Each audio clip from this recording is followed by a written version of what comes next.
नक्शा उसका नाम लिख रहा था, इससे पहले कि उसने उसे छुआ भी हो।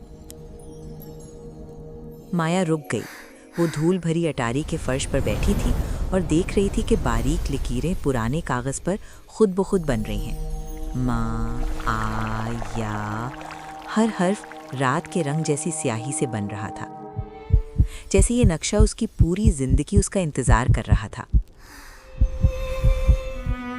दादी अम्मा, उसने सीढ़ियों की तरफ आवाज लगाई। कोई जवाब नहीं आया। दादी रोज नीचे 3 मंजिल पर अपनी दोपहर की नींद ले रही थी। उन्हें बिल्कुल खबर नहीं थी कि उनकी पोती ने अभी कुछ ऐसा ढूंढ लिया है जिसका वजूद होना ही नहीं चाहिए था। माया ने उसे 2 उंगलियों से उठाया, जैसे कोई मकड़ी उठाता है जिसके बारे में यकीन ना हो कि वो मरी है या नहीं। कागज गर्म था, कमरे की गर्मी नहीं बल्कि जिंदा गर्मी, जैसे धूप में खुली हुई किसी की हथेली। उसने उल्टा करके देखा, पीछे से बिल्कुल सादा था। दोबारा पलटाया, उसका नाम लिख चुका था और अब एक पतली स्याह लकीर हुरूर से बाहर फैल रही थी, जैसे कोई जड़ पाने की तलाश में आगे बढ़ रही हो। उसे रख देना चाहिए था, उसने नहीं रखा। वो उसे लेकर नीचे उतरी, बावर्ची खाने से गुजरी और तहखाने में चली गई, एक ऐसी समझ की पैरवी करते हुए जिसे वो बयान नहीं कर सकती थी, जैसे नक्शा एक कुतुबनुमा हो और उसके पांव सुई। स्याही अब कागज पर फैल चुकी थी। दीवारें, रास्ते, नीचे जाती सीढ़ियां बना रही थी। वो वही तहखाना बना रही थी जिसमें वो खड़ी थी, बिल्कुल ठीक उसी वक्त। उसके कदमों के निशान छोटे छोटे नुक्तों की लकीर की सूरत में दिख रहे थे। उसकी जगह एक छोटे से चमकते सितारे से जाहिर हो रही थी। फिर स्याही तहखाने की दीवार तक पहुंची और आगे बढ़ती रही। ईंटें चमकी, एक दरज नमूदार हुई, एक दरवाज़ा जो यकीनन पहले कभी वहाँ नहीं था। 1 इंच खुला और ठंडी हवा बाहर आई, जिसमें बारिश और कुछ और पुरानी चीज़ की खुशबू थी, जैसे किसी ऐसे कुतुबखाने का अंदर जो 100 साल से न खुला हो। माया ने दरवाज़ा पूरी तरह धकेल दिया। शहर के नीचे का शहर वो नहीं था जिसकी उसे तवक्को थी, और उसे कुछ तवक्को नहीं थी जिसने मामला और भी अजीब बना दिया। ये बहुत बड़ा था।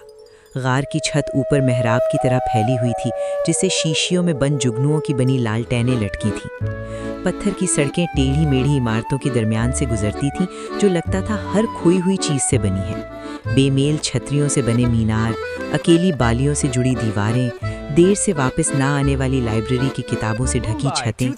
एक मौजू बाजार, असली मौजू बाजार एक मसरूफ चौराहे पर लगा था, जहां दुकानदार हर रंग के अकेले मोजे बेच रहे थे, हर एक पर छोटा सा लेबल। शिकागो हवाई अड्डा 2019 में छूट गया।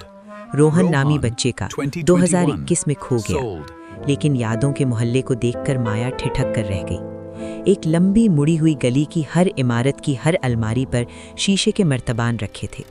हर मर्तबान के अंदर कुछ चमक रहा था। तस्वीरें पुरानी फिल्म की तरह झिलमिलाती हुई, खामोशी से दोहराती हुई। पहली सालगिरह, दादी का हंसता हुआ चेहरा, एक कुत्ता जो शायद मर चुका था, एक सूरज गुरूब जिसे किसी ने देखा था और भूल गया था। इन्हें छूना नहीं चाहिए, पीछे से आवाज आई। माया पलटी। एक लड़का, शायद 9 साल का, स्याही से भरी उंगलियों और धागे से जोड़ी ऐनक के साथ बड़ी संजीदा आंखों से उसे देख रहा था। उसने बहुत ज्यादा जेबों वाली जैकेट पहनी थी और किसी और का नाम कार्ड लगाया हुआ था। मैं कोबिल हूँ, उसने कहा। मैं यहाँ 11 महीनों से हूँ, या 11 सालों से, बताना मुश्किल है। ये जगह क्या है? Under cap. उसने ऐसे कहा जैसे कोई घर कहता है जब घर पेचीदा हो। हर खोई हुई चीज यहाँ आ जाती है, ज्यादातर चीजें, लेकिन यादें भी, जब लोग उन्हें बहुत जोर से भूल जाते हैं। उसने रुक कर कहा, नक्शा तुम्हें लाया? उसने उसे ऊपर उठाया। स्याही अब भी हरकत में थी, आगे मजीद गलियां बना रही थी, जैसे किसी ऐसी ट्रेन के लिए पटरी बिछा रही हो जो अभी नहीं आई।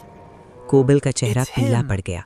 ये नक्शा साज का नक्शा है, ये बहुत कम मिलते हैं। ये सिर्फ रास्ते दिखाते नहीं, उसने निगल कर कहा, ये उन्हें जमा करते हैं। तुम जितने कदम उठाती हो वो अंदर खिंचते जाते हैं, और अगर तुमने काफी देर चलती रही। काफी देर से क्या होगा? उसने उसके पाँव की तरफ इशारा किया। माया ने नीचे देखा। उसके जूतों के किनारों के गिर्द जमीन पर हल्की स्याह लकीरें नमूदार हो चुकी थीं। उसके कदमों को नक्शे की सतह से जोड़ रही थीं, जैसे जड़ें, जैसे नक्शा आहिस्ता आहिस्ता नरमी से उसे अपनी एक तस्वीर बनाना शुरू कर दिया था। तुम हमेशा के लिए इसका हिस्सा बन जाओगी, कोबिल ने सरगोशी में कहा। लकीरें अब उसके टखनों तक पहुंच चुकी थीं। माया भागी।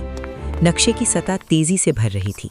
गलियां, बंद रास्ते, तस्वीर में ढलते रास्ते, और जितनी देर वो एक जगह खड़ी रहती, स्याही उतनी ऊपर चढ़ती रहती। उसके पास एक ही मौका था। कोबल ने उसे कानून बताया था, नक्शा साज का नक्शा सिर्फ उस वक्त छोड़ता है जब नक्शा साज का काम पूरा हो जाए। ये उसे यहाँ फंसाने के लिए नहीं लाया गया था, उसे एक काम पूरा करने के लिए लाया गया था। उसमें करीब तरीन याद का मर्तबान उठाया, लेबल पढ़ा और भागी।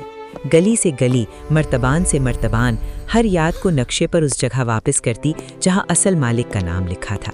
एक बूढ़े आदमी जो अपनी मरहूमा बीवी की हंसी भूल चुका था, एक नौजवान लड़की जो अपने हादसे से पहले समर में साइकिल सीखने की याद भूल चुकी थी, कराची का एक छोटा लड़का जो अपनी माँ की आवाज़ भूल गया था।